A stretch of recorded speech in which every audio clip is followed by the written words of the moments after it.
Hello అండి. Welcome back. ఇవాళ quick and ఈజీగా అయిపోయి కందిపప్పుతో రసం చూపించబోతున్నాను. టొమాటో, కందిపప్పు, పసుపు, నూనె వేసుకొని కుక్కర్లో ఒక 3-4 విజిల్స్ పెట్టేసుకుంటున్నాను పప్పు బాగా ఉడికేంత వరకు. ఇక్కడ చూపిస్తున్న ఇంగ్రీడియంట్స్ అన్నీ పెట్టేసుకోండి. అండ్ జీలకర్ర, మిరియాలని బాగా కొద్దిగా పౌడర్ చేసి పక్కన పెట్టుకున్నాను. ఇప్పుడైతే మనకు పప్పు ఉడికిపోయి ఉంటుందండి, పప్పు టమాటో. సో దాంట్లో ఉన్న వాటర్ వంపేసుకొని పక్కన తీసి పెట్టుకొని దీన్ని బాగా స్మాష్ చేసేసుకోవాలి. తర్వాత ఆయిల్ హీట్ అయిన తర్వాత పోపు పెట్టేసుకుందాం. దీంట్లోకి మనం ఆవాలు, జీలకర్ర, మిరియాలు, తెల్లవాయి అండ్ స్పైస్ కోసం ఎండుమిర్చి మాత్రమే వాడాలండి, ఇంకేం ఎక్స్ట్రా వేయొద్దు.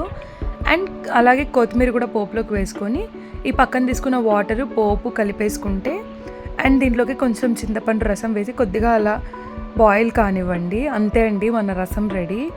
ట్రై చేయండి, చాలా బాగుంటుంది. ఇదైతే కర్ణాటకలో రెగ్యులర్గా చేసుకుంటారు. నచ్చితే please like, share and support guys.